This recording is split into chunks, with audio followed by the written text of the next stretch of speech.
Aku terbangun di waktu yang tidak aku inginkan.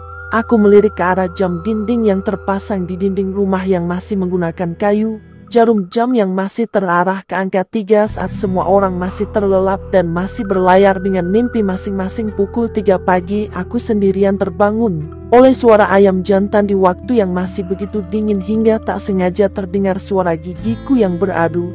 Namun aku tidak memperdulikan rasa dingin itu. Entah apa yang aku rasakan saat terbangun, aku merasakan sedih. Sedih yang tidak tahu sebabnya hingga menangis terisak. Aku merasa sendirian. Aku paksakan diri beranjak dari tempat tidurku, menyingkap selimut dari tubuhku dan aku langkahkan kaki perlahan dengan tubuh yang masih lunglai seakan belum banyak tenaga untuk berjalan. Aku menuju keran air tempat berwudu. Aku paksakan untuk menyentuh air di pagi yang sangat dingin. Perlahan aku menyentuhnya, ternyata air itu terasa hangat di telapak tanganku. Aku mulai melanjutkan membasuh kedua telapak tanganku hingga selesai wudu. Aku tidak merasakan dingin sedikit pun dan perlahan dan tiba-tiba perasaan sedih itu sirna seketika. Tapi entah aku masih merasakan sendirian sedangkan aku masih di rumah bersama mama dan nenekku dan juga temanku. Aku kembali berjalan menuju bilik ruang kecil yang sudah tertata rapi alat untuk beribadah keluargaku. Aku raih kerudung besar beserta setelannya. Aku berniat dan bermunajat di pagi itu, sembari ku tengadahkan kedua telapak tanganku untuk memohon ampunan kepada Sang Pemilik hidup yang maha kuasa atas segalanya. Entah kenapa aku merasa akan ada perpisahan dengan orang yang terdekat dalam hidupku. Sepanjang waktu kedua bulir itu tidak dapat dibendung. Semakin aku menyebut nama Tuhanku, hati ini semakin menangis. Aku memohon kepada Sang Khalik untuk menguatkan diri ini dalam keadaan apapun. Sujud terakhir di rakaat kedua dalam tahajudku, aku sampaikan, aku niatkan kepada Yang Maha atas hidupku aku dan kebahagiaanku. Aku pasrahkan segenap jiwaku. Aku bermunajat kepadanya. Semoga kelak akan ada utusanmu, akan ada wali dari engkau, akan ada banyak keajaiban buat diriku, akan ada seseorang yang engkau kirimkan, yang telah engkau anugerahkan banyak kebaikan-kebaikan, dan engkau pertemukan kepadaku sebagai penolongku ialah utusanmu yang terbaik dari yang baik segalanya, dan dari engkau yang maha besar. Dan aku kembali duduk dari sujudku dengan buliran-buliran bening yang masih mengalir di wajahku. Aku rampungkan ibadahku hingga tahiyat akhir dan rasanya tubuh tidak sanggup untuk duduk masih dengan buliran air mata. Aku tersungkur sujud kembali dalam keadaan sadar. Rasa yang menjerit teriak dalam hati dan tak terasa sudah terdengar azan subuh berkumandang. Aku segera melucuti mukena dan kembali berwudu supaya tidak ada yang mengetahui tangisan ini. Sampainya aku di tempat wudhu, aku lihat mama sudah sampai duluan mengambil air wudhu. Sesekali mama memandangku, tapi ku tundukkan wajahku supaya tak terlihat kedua mataku yang memengakak karena menangis. Kenapa kok bengkak matanya menangis? Nagisi apa? Enduk sembari berjalan membelakangiku. Ayo cepet wudhu, sholat subuh, habis sholat terus temenin nasak. Aku kembali berwudhu dan segera mengekor mamaku yang mau sholat subuh. Sampainya di tempat sholat, aku lihat mama sudah mulai di rakaat pertama dan aku mengikutinya di belakangnya hingga selesai. Begitu salam, aku langsung raih tangan mamaku. Aku cium punggung tangan kanannya. Entah kenapa aku kembali menangis dan teramat sedih. Mama keheranan. Kamu kenapa, Nduk? Kok nangis? Sudah besar kok nangisan? Gak tahu ma, dari bangun pagi jam 3 tadi aku merasa sedih banget dan gak tahu kenapa aku gak bisa menahan untuk tidak menangis ma. Istighfar, Nduk, banyak berdoa, intinya jangan tinggalkan 5 waktu untuk ibadah kecuali kamu memang sedang halangan. Sudah cuci muka lagi sana? Kalau sudah cuci muka masak. Aku kembali mengekor mama menyalakan api tungku dan menyiapkan bahan-bahan masakan. Kan Zakia gak dibangunin? Ajak temanmu itu sholat biar tidak nyari dukun mulu. Iya mah, tapi aku lagi males bangunin Zakia, malah hari ini aku sudah pesan travel mah buat ke Jogja. Kerjaanku kacau, paketanku banyak, uang belum dikerjain. Aku bilang Zakia juga sih kalau mau ke Mbah BLOJHO lagi ya silahkan nginep di sini juga boleh, tapi harus izin ke mama. Loh, kamu ke Jogja, Zakia masih di sini. Mau ngapain? Mau nungguin apa? Sudah suruh pulang saja, kalau masih pulang pergi ke rumah Mbah BROJHO, jangan kesini dulu, nggak enak sama tetangga. Iya ma, nanti aku sampaikan ke Saki ya.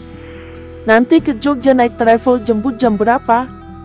Mau bawa-bawa oleh-oleh apa? Nanti mama ke pasar, ke tokonya Mbak Umi. Enggak usah lah ribet, takutnya travel nyampe sini mama masih di pasar lagi. Ya sudah, hati-hati jangan cengengesan ya. Sekolah yang rajin, berteman yang baik-baik, meskipun kita nggak baik cari teman yang baik supaya kita ikut baik ya. Nduk, syukur lagi orangnya taat sama agama, itu lebih bagus. Iya mah. Ma, Kak, aku berharap suatu saat aku punya teman sekaligus guru buatku. Guru spiritual buatku, guru seperti sahabat, guru seperti kakak, guru yang benar-benar sakti. Dan aku punya bayangannya ma, jelasku. Aku bakal bertemu dengan orang yang sudah ada dalam gambaranku. Dia masih muda, namun dia orang yang baik akhlaknya, yang akan mengajarkanku banyak hal. Yang jelas dia guru spiritual yang hebat meski usianya masih muda. Tapi dalam gambaran itu yang aku lihat, ada dua orang laki-laki yang tengah duduk berdampingan. Mereka seperti sangat dekat. Yang satu tidak begitu jelas, hanya sekilas berperawakan sedikit kurus, sedangkan yang satu terlihat sangat jelas. Dia berperawakan sedikit gemuk dan postur tubuh yang tinggi. Dan aku yakin dialah orangnya. Aku benar-benar melihat sangat jelas wajahnya. Batin kau, dia yang akan mengeluarkan susuk yang ada padaku mas sembari. Aku melirik mama, terlihat mama hanya mengulum senyum. Mungkin mamaku berpikir aku sedikit mengada-ada atau halu. Aku terus bergumam. Suatu saat nanti aku pastikan akan bertemu dengan pria yang ada di bayanganku itu. Aku sangat yakin pasti bertemu suatu saat nanti. Aku pun tidak mengerti kenapa aku begitu yakin. Sedangkan waktu itu aku sempat menunggu, berharap bisa cepat bertemu. Bahkan hingga di setiap aku bermunajat, aku selalu meminta kepada Yang Maha Esa untuk pertemukan dengan orang tersebut. Aku belum paham kenapa ada dua bayangan seperti nyata yang aku pernah melihat. Dan sampai aku memikirkannya, dan itu sangat tidak masuk akal bagiku karena belum pernah sedikit pun bertemu. Sedangkan mereka siapa dan dari mana? Gumamku. Tiba-tiba aku teringat bahwa bayangan entah halu entah apa, tapi aku lihat dengan jelas waktu masih duduk di bangku SMP. Aku lihat bayangannya kedua orang itu. Tak terasa aku melamunin bayangan itu. Aku jadi merasa aneh dengan pikiranku sendiri, berharap bertemu dengan seseorang yang jelas tidak tahu siapa di mana, dan itu hanya bayangan batinku. Itu sudah matang, dipindahin dulu ke mangkukan, malah ngelamun. Ya ma. Ku terkejut dengan ucapan mamaku. Ternyata aku sangat dalam memikirkan orang sakti itu. Aku tarik nafas dalam-dalam dan aku hembuskan kembali. Maaf, aku memanggil mama pelan dan aku lirik arlojiku. Tak terasa waktu cepat sekali sudah masuk 6 pagi dan mama sudah selesai masak dengan cepat. Meski dengan lauk dan sayur seadanya, tapi sangat enak buatku. Kenapa Nduk? Nanti kalau jadi aku berangkat jam 8 dijemput travelnya terus Sakia, biarkan saja tidur, aku malas bangunin. Lagian hari ini mama di rumah saja kan? Iya, jawab mamaku sembari memotong-motong tempe menjadi persegi panjang dan terlihat kecil-kecil. Aku kembali berjalan menuju kamar dan bersiap mandi. Aku yang masih berkecamuk pikirannya kemana-mana, serasa ngotot harus bertemu dengan orang sakti itu. Batinku terus menggerutu. Sampai kapan aku berharap seperti ini, sedangkan kapan bertemu dengan mereka aku tidak tahu sama sekali. Karena mereka hanya bayangan, aku akan melupakan. Biar saja waktu yang mempertemukan doaku. Yang aku lihat bukanlah seperti sosok orang sakti seperti yang lainnya. Dia bukan dukun, tapi dia sangat istimewa yang aku lihat. Pandanganku menuju pada dinding yang dihiasi oleh lukisan-lukisan Wali Songo yang terpajang di ruangan tempat keluargaku menonton TV. Aku meringsut dan bersandar di pojok kursi yang terbuat dari kayu yang sudah lapuk, berlubang-lubang kecil yang menggencitkan bunyi rapuh dari kursi itu. Saat aku bergerak kecil sembari ku ikat tali sepatuku, dan tak sengaja aku kembali menemukan satu potong kemenyan yang sangat rapi dengan potongan dadu. Aku tundukkan kepala setengah memastikan benda apa yang aku lihat, dan di hari itu juga mamaku mengeluh tidak enak badan. Tak terbesit pikiran akan hal lain dan tidak mengaitkan dengan hal apapun, pikiran itu tidak sampai di sisi negatif. Saat aku mengambilnya, ada salah satu tetanggaku melawati depan rumahku. "Nopo mbak kok ngelamun isuk-isuk jenengan, kapan bali?" sembari mengulurkan tangan untuk bersalaman. "Kenapa mbak kok melamun di pagi-pagi?" Nyigi lek minten wangsul wingi lek mboten menopo lek niku kulo nemu ngeten niki kados kemenyan nyigi. Duko gadane mbah nopo sinten niki?" "Oh iya bi, minten pulang kemaren bi. Enggak apa-apa, ini bi aku nemu kayak gini, kayak kemenyan ya bi. Entah punya nenek apa punya siapa." "Tindak pundi bi minten?"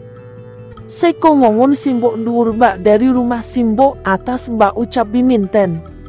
"Ba ibumu endi koyo eko ono wong sing duwe niat ora apik, kui kemenyan kan koyo ora wajar apik ngono bentuke, tibone ora patut masa pas di bawah pintu koyo santet mbak. Ba ibumu mana sepertinya ada orang yang punya niat tidak baik, itu kemenyan kan kayak nggak wajar, bagus gitu bentuknya, jatuhnya juga tidak wajar, masa di bawah pintu itu seperti jenis santet.